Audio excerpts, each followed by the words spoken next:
Hello everyone, welcome back to my channel. So in this video, we will cover the VAC Unit 1, which is Gandhi Philosophy and Education. This is for the second semester. So in this video, we will cover the Gandhi Philosophy and Education. So let's discuss. सो जो हमारे महात्मा गांधी के इस chapter में महात्मा गांधी जी के बारे में ही पढ़ेंगे, क्या उनकी फिलोसफी थी, क्या उनके एजुकेशन के बारे में वो क्या सोचते थे, क्या वो रिफॉर्म्स लाए थे इसके related. By the way, Mahatma Gandhi ji was a prominent leader and a very influential leader. उनका बहुत इम्पैक्ट था हमारे इंडिया की हिस्ट्री में। So let's discuss in this chapter. So Mahatma Gandhi was the most influential figure in India's history, had a significant impact on education and its role in society.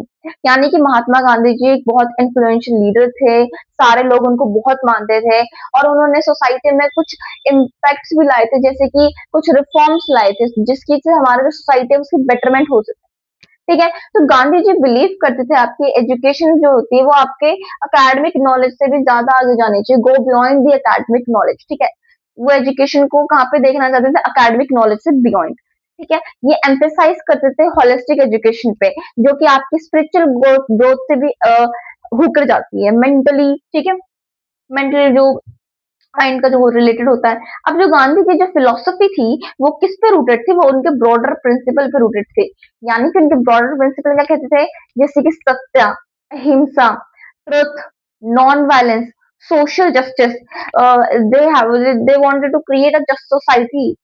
तो यही थे उनके broader principle, non violence, truth etcetera, जो भी मैंने आपको बताया। ठीक है, सो गांधी जी ने एक क्रिएट करा एक जस्ट एंड कंपैशनेट वर्ल्ड। आपने बहुत हिस्ट्री में भी पढ़ा होगा, पॉलिटिकल साइंस में भी पढ़ा होगा क्लास 12 में, कैसे गांधी जी ने बहुत इंपॉर्टेंट रोल प्ले करा था हमारे पूरे देश को छुड़ाने में, इंडिपेंडेंस लाने के लिए उनको बहुत बड़ा रोल था। तो ये एम्फेसाइज करते हैं प्रैक्टिकल स्किल में। प्रैक्टिकल स्किल का मतलब होता है जैसे कि चरखा, वो स्पिनिंग व्हील को प्रमोट करते थे।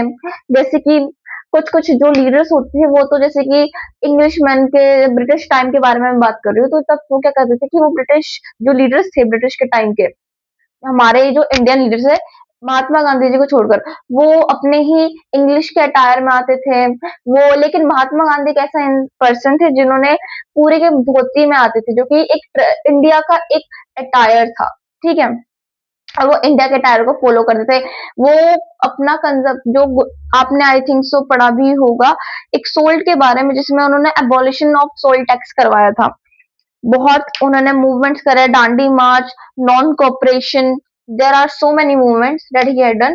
अब वो जो बेटरमेंट ऑफ सोसाइटी के बारे में बात करते हैं, यानी वो बोलते हैं कि जो हम इंडिविजुअल्स हैं, जो लोग हैं, हमारे पास एक ऐसी कैपेबिलिटी है कि हम एक सोसाइटी को, हमारी एक सोशल रिस्पॉन्सिबिलिटी है टुवर्ड्स आवर सोसाइटी कि हम उसको बेटर कर सके। यानी कि जो लोग पुअर है हम उसको अपलिफ्ट कर सकते हैं। यहाँ पे बेसिक सैनिटेशन की भी प्रॉब्लम होती थी, जो कि महात्मा गांधी जी की वाइफ ने डिस्कस करी थी महात्मा गांधी जी से, और इस बारे में जाकर बहुत सैनिटेशन आया था वहां पर जाकर, हाइजीन पे लोगों ने फोकस करा था। इसलिए वहां पे एजुकेशन तो बढ़ा ही बढ़ा, एक हेल्थ भी बढ़ी। ठीक है, सो अब हम डिस्कस करेंगे इनके होलिस्टिक एजुकेशन में थोड़ा ब्रीफ में। Let's talk about the holistic education. So Gandhi ji क्या मानते थे होलिस्टिक एजुकेशन को लेकर। ठीक है, सो वो एडवोकेट करते थे कि सिर्फ हम अपने जो एजुकेशन है हमें सिर्फ फोकस नहीं करना चाहिए अपने इंटेलेक्चुअल डेवलपमेंट में, बट ऑल्सो हमें अपनी माइंड पे, अपने बॉडी पे, अपने स्पिरिट ऑफ इंडिविजुअल पे फोकस करना चाहिए, और हमें अपनी फिजिकल फिटनेस को लेकर और स्पिरिचुअल ग्रोथ को लेकर ज्यादा फोकस करना चाहिए as compared to the intellectual development.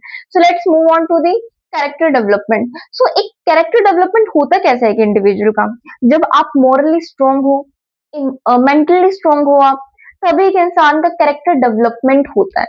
तो यहाँ पे गांधी जी क्या बोलते थे कि जो एजुकेशन है वो एजुकेशन को व्यू करते थे, यानी कि देखते थे कैसे एक strong character and moral values. ठीक है, ये बोलते थे कि जो ये इंडिविजुअल को सिखाते थे क्या, कि हमें ट्रुथ बोलना चाहिए, हमें हमेशा सच्चाई ही बोलना चाहिए, ऑनेस्टी होना चाहिए हमारे अंदर, कंपैशन होना चाहिए हमारे अंदर, एंड बहुत सारे ऐसे और इन्होंने हमें एग्जांपल्स बताए थे। ये सोशली रिस्पॉन्सिबल ह्यूमन बीइंग के ऊपर फोकस करते हैं, और ये बताते हैं हमें कि क्या कहता है, इनकी कैरेक्टर डेवलपमेंट होना चाहिए, लाइफ एक इंसान का कैरेक्टर डेवलपमेंट होना चाहिए जिसकी वजह से जो वो लाइफ जीता है वो बहुत ही पीसफुली जीता है, बहुत ही एथिकली जीता है। ठीक है, अब हम बात करते हैं वैल्यू बेस्ड एजुकेशन पे।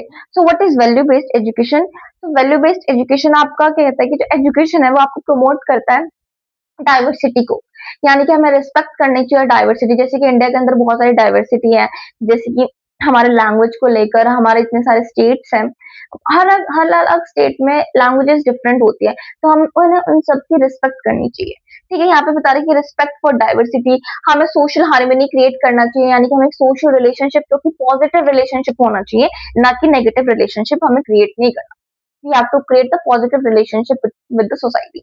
ठीक है, हमें एक एथिकल बिहेवियर रखना चाहिए सोसाइटी के अंदर। ये नहीं कि अगर कोई भी हम एक सोसाइटी के अंदर रह रहे हैं तो हम अपनी मनमानी करें, हम अपना डोमिनेंस चलाए पूरी सोसाइटी के अंदर, ऐसा नहीं होना चाहिए।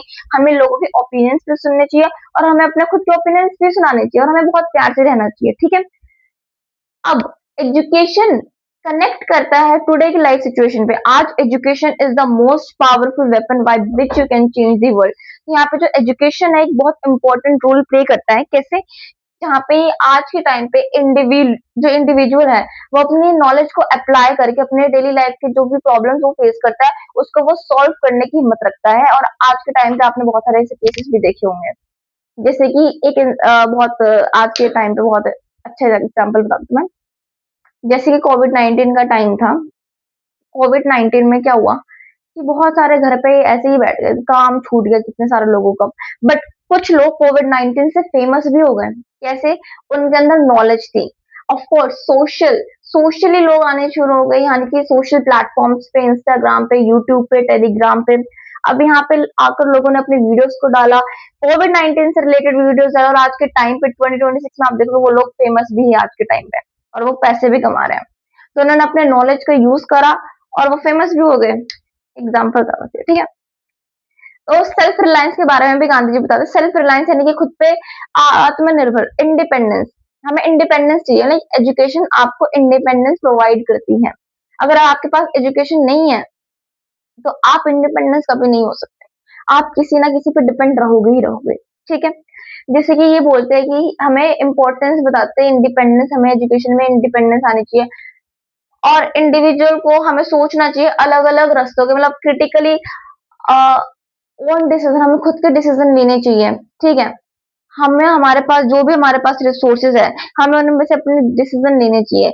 हमारा कोई भी दूसरा इंसान आकर तुम्हारी जिंदगी का डिसीजन नहीं ले सकता। अगर तुम्हारे पास एजुकेशन है, अगर तुम पढ़े लिखे हो, नॉलेज है तुम्हारे अंदर, तो तुम खुद के डिसीजन खुद ले सकते हो। ठीक है, और यहाँ पे बोला है कि हमें सेल्फ सफिशिएंट बनना चाहिए, यानी कि जो हमारे गांधी जी थे वो क्या बिलीव करते थे कि education should not only provide knowledge of the past but also connect individuals with their cultural identity.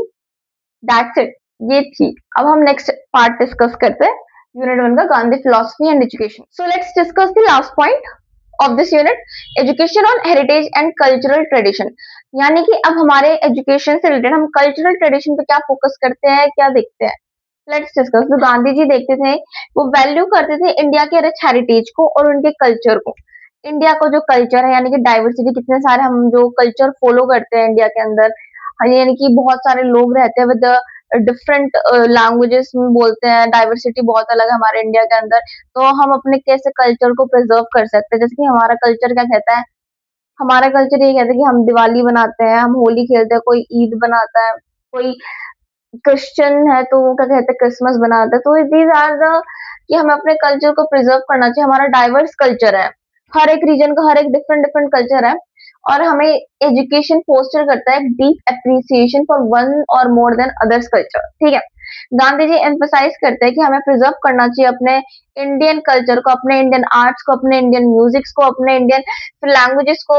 बहुत सारी ऐसी चीजें वो बताते हैं हमें कि हमें प्रिजर्व करके रखना चाहिए। ठीक है, एंड प्राइड हमें रखनी चाहिए इंडिया की, एंड रिस्पेक्ट करना चाहिए हमें अपने हेरिटेज का। सो ये वाली बात बताता है हमें, और हमें ये चीज भी बताता है कि गांधी की जो फिलोसफी थी वो ट्रांसफॉर्म करना चाहता था एक इंडिविजुअल को और एक सोसाइटी को into a moral and ethical value में। ठीक है, so this was all about this unit. Thank you so much. अगर आपको वीडियो अच्छी लगी, सो लाइक शेयर एंड